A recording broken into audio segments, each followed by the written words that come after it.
आ रहा हूं। ये अविश्वसनीयता की जो खाई है उसके चलते हो रहा है। तो आपको जी तो कुछ कह सूट रहे कर थे। रहे होंगे ना ये टिप्पणी, आपको सड़क पे भी उतरने की जरूरत नहीं पड़ रही है। आऊंगा दूसरे राउंड में। डॉक्टर एके जैन, पूर्व डीजीपी यूपी, हमारे साथ जुड़ चुके हैं। जैन साहब, आपका बहुत बहुत स्वागत है।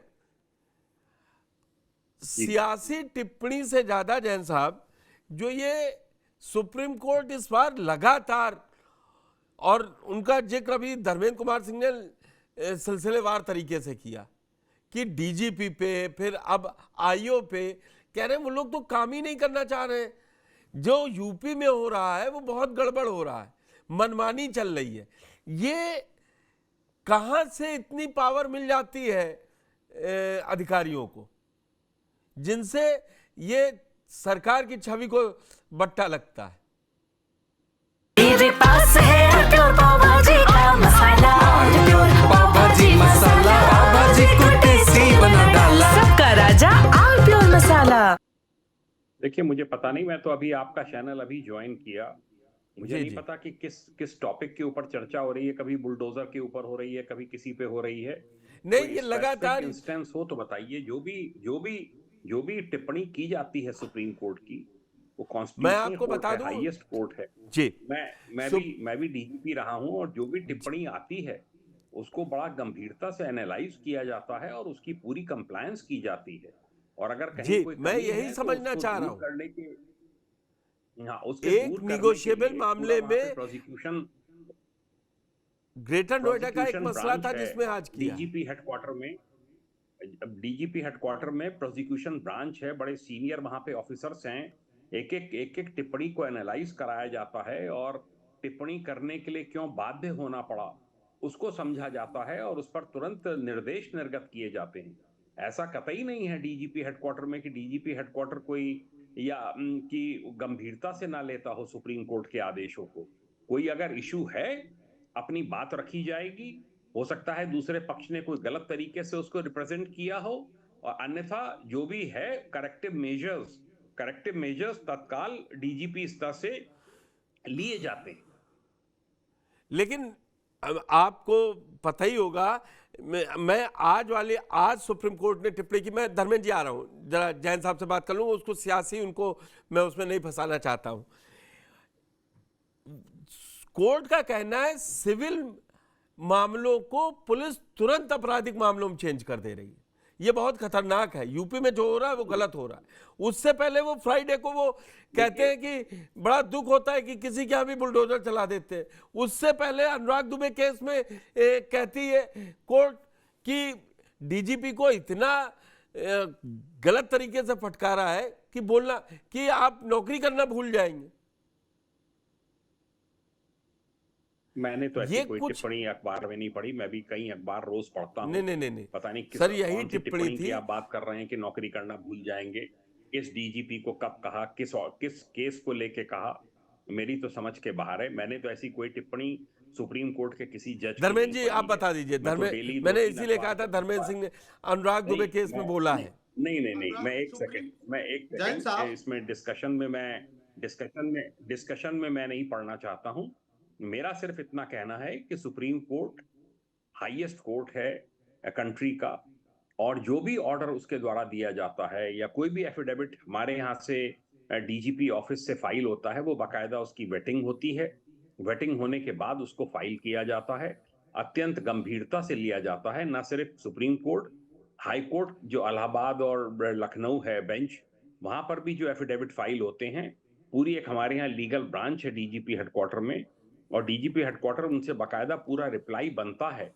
उसको गवर्नमेंट लेवल पर भी कभी कभी एलआर को या ज्वाइंट एलआर को इनको दिखाया जाता है, और जब अप्रूव होता है तभी वो फाइल होता है। ऐसा नहीं है कि आप लोगों के डिस्कशन से कुछ ऐसा लग रहा है जैसे कोई अराजकता सी हो। जो आपने सिविल केसेस की बात कही, सिविल केसेस में बहुत सी एप्लीकेशंस थानों पर आती हैं जो कि एडवोकेट्स के द्वारा दी जाती हैं, जिसमें नमक मिर्च लगाकर भी घटना का जिक्र किया जाता है। उसको सिविल मैटर से बढ़ाकर उसको एक क्रिमिनल मैटर बनाने का प्रयास किया जाता है।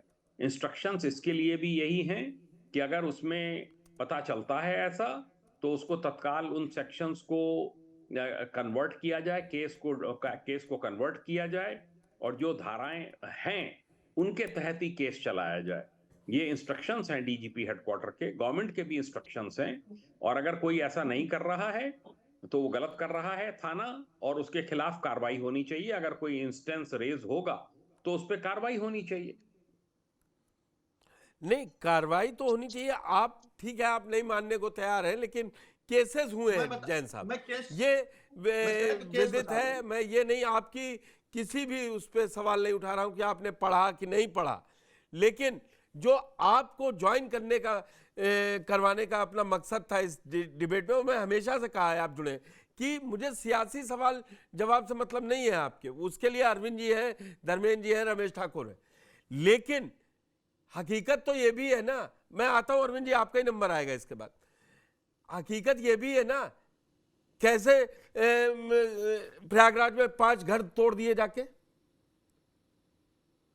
देखिए ऐसा है, तब अधिकारी को नहीं समझ में आता है कि 4 घर चेक कर ले। ये जो इंस्ट्रक्शंस सुप्रीम कोर्ट ने गाइडलाइंस पूरे कंट्री के लिए जारी करी हैं, 2024 में जारी करी हैं, और उसके बाद उसको कंप्लायंस के लिए पूरे कंट्री में भेज दिया गया है। 2021 में जो डिमोलिशन हुए हैं वो एज पर जो ये अर्बन प्लानिंग एक्ट है उसके सेक्शन 27 और अन्य के तहत हुए होंगे। मुझे नहीं जानकारी है उनकी, मैंने भी पढ़ा है पेपर में कि 10-10 लाख की उसमें पेनाल्टी दी गई है।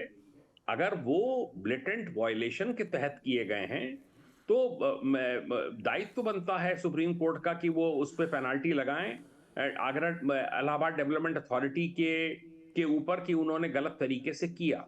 अब इस पे बिल्कुल clear cut guideline supreme court के द्वारा जारी कर दिए गए हैं लास्ट ईयर, और उसका कंप्लायंस मैं समझता हूं कंट्री में हर किसी गवर्नमेंट ऑफिसर को करना चाहिए।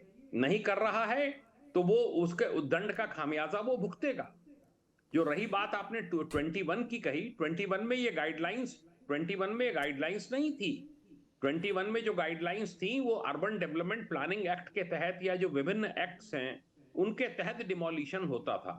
और देखिए नोटिस उसमें भी जारी होनी थी सर, चस्पा होता था। जैन साहब, ऐसा नहीं है कि मनमानी आप बुलडोजर लेके गए, चले गए और चला दिया। ठीक है अरविंद जी, कई टिप्पणियां धर्मेंद्र सिंह जी ने की है और कुछ आप भी अपनी तरफ से ऐड करना चाह रहे हैं। पहले तो वो इतना ही कहना चाह रहा हूँ आपको बहुत बहुत साधुवाद कि एक पूर्व डीजीपी आदरणीय ए.के. जैन साहब को बुलाया, क्योंकि पुलिसिंग में न्याय व्यवस्था के बारे में हम सबके तुलना में उनके पास ज्यादा अनुभव है, तो चीजें क्लियरली आएंगी और वो किसी का पक्ष नहीं लेंगे। देखिए इसमें हुआ क्या है, आप जिस केस का वर्णन कर रहे हैं मेरे को तो डिबेट से 10 मिनट पहले बताया, और सुप्रीम कोर्ट ने जो कमेंट किया है उस पर आप मेरे से कमेंट चाहते हैं। मैं उस पर कमेंट नहीं चाह रहा अरविंद जी, छोड़ दीजिए आप।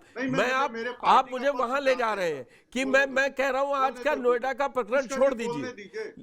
बोलने तो दीजिए पुष्कर जी, बोलने दीजिए, मेरी बात। देखिए सुप्रीम कोर्ट ने जो कमेंट किया है उस पे 10 मिनट पहले बताकर मेरे पार्टी का पक्ष रखवाना चाहते हैं मेरे द्वारा। और मैं जहां तक समझ पाया हूं, इतना समझा हूं कि नोएडा या ग्रेटर नोएडा का आर्थिक लेन देन का एक मामला है जिसमें चेक बाउंस हुआ है, और जिसको पैसा नहीं मिला है वो पुलिस के पास जाके एफआईआर करा है। एफआईआर में आईओ नियुक्त हुआ। आईओ ने जो अंडर सेक्शन लगाए हैं वो क्रिमिनल एक्ट के लगा दिए हैं।